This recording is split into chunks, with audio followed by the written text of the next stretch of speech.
Hello, welcome to the A to Z Studios YouTube channel. My name is Toby Allen. I'm the A in A to Z and I am the producer in the studio. Now today we're going to be having a look at the Marshall 1959 HW. It's a reissue of the OG Marshall, also known as the Plexi, also known as the Super Lead Power, SLP, I can't remember. This is the 100-watt Marshall monster. We're going to talk about whether we can get a metal tone out of it and what it's good for. So, I'm not going to bore you with the history of the Plexi, the 1959 HW. There are channels out there who will do a much better job of telling you the history of these things. These guys are much more knowledgeable than I am. I'm just a caveman who chugs and who happens to be able to get amps to sound good. And at the moment we are going into a 1960A with a greenback from, I believe it's 2003, with an SM57 on it. So let's go. So one thing to note on these is that they essentially have kind of two channels. You've got like a more treble based channel and a more kind of bass based treble channel, and basically those are the knobs for those are here. These two inputs here are for volume 1 or channel 1, and these two here are for volume 2 or channel 2, and you've got different amounts of input, high input and low input. What you can also do, which is what I'm doing here, is you can jump between those. So essentially the guitar is going into both channels and you can then blend those two channels together using the volume knobs on there. Let's just put everything to about 12 o'clock on there. It's presence, bass, middle, treble. That is your entire tonal control. No separate gain control, you just have the volume, which brings up the gain but also brings up the volume. So let's just do a little bit of chugging while I turn that up.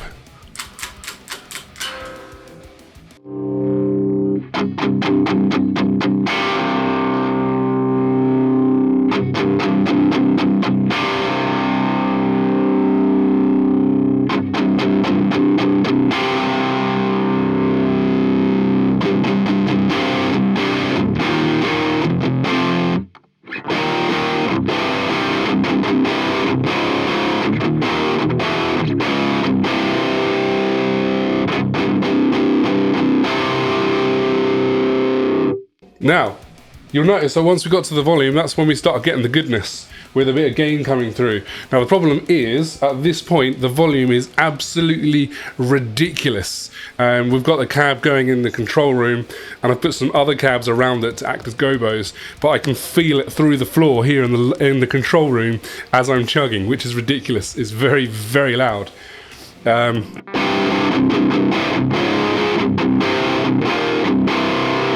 Now, I'm going to turn that back down and we're going to go on volume 2 and see what happens when I bring that up.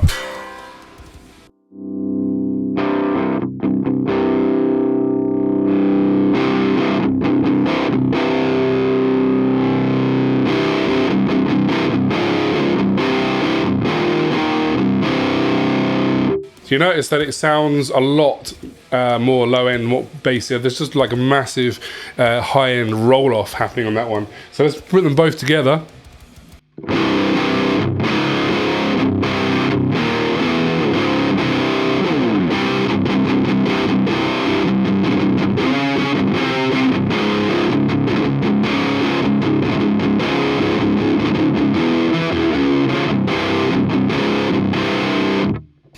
So you've got the gain coming through there, nice kind of rock tone, good amount of balls to it when you bring up the volume 2, but not really metal territory.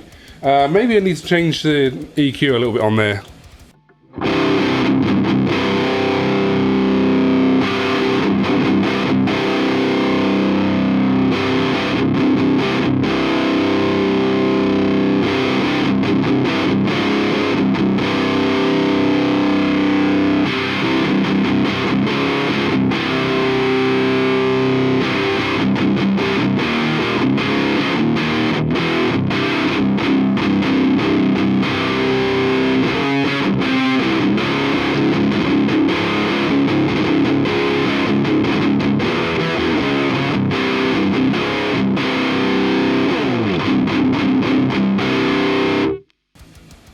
Yeah, I would like more gain. So let's try it with a boost, shall we?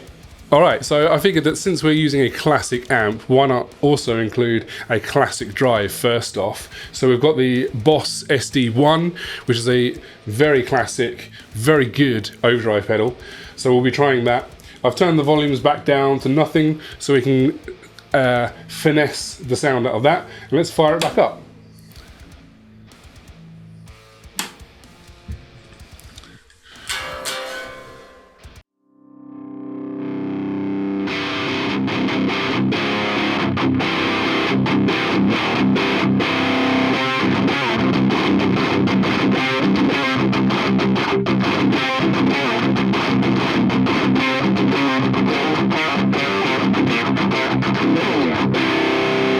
So that's just volume 1 up.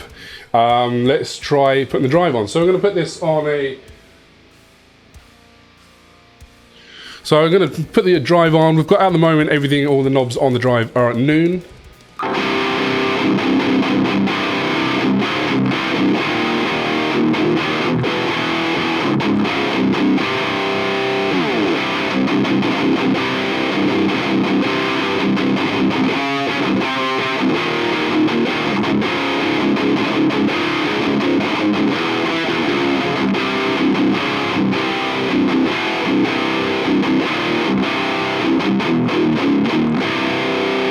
Now that is a very good start, I think.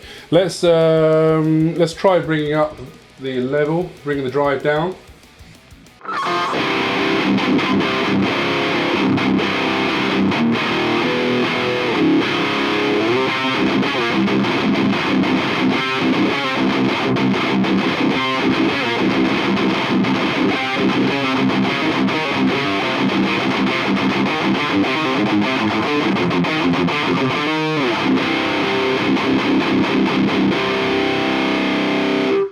Yeah, that's definitely more like it, isn't it? Let's bring up a bit of drive on there, bring the level a little bit up, and let's bring in volume 2.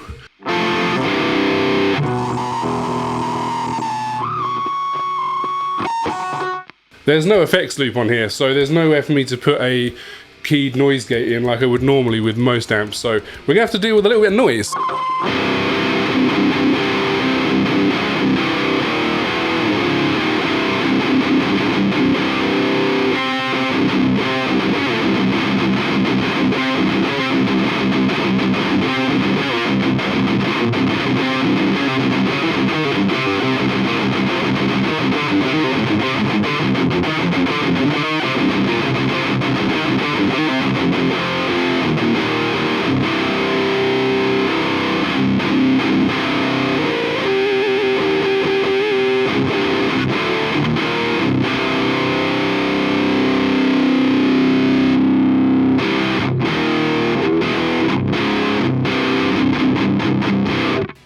So I've just turned the drive back off again because I wanted to show what it sounds like without that. I think that point is probably as far as we're going to get it, because you can hear that the gain structure is starting to fall apart. It's starting to enter fuzz territory once you put that much drive in front of it. So that's about as far as we can get it for a metal tone. But I think it sounds amazing, and I think I've used this a few times as more of a blend kind of sound rather than like the main sound. So having something like the EVH as like the main tone, and then this for the quads or for the blend tones, and it gets just a little bit extra girth and a little bit extra nastiness in a great way. So that's where I am with that. I think it's a very, very, very nice amp. I absolutely adore it, and it's probably, I would say, is arguably my first proper Marshall amp. And very soon I will be getting Dan Gower to have his way with it to make it into an absolute monster. So we will get some after. We'll obviously we'll be doing another video once we have that done, so that we can compare the difference between how it sounds now and how it sounds after Dan has done his nasty, naughty work with it. If you like what you've seen, hit the like button, hit the subscribe, and we shall see you later.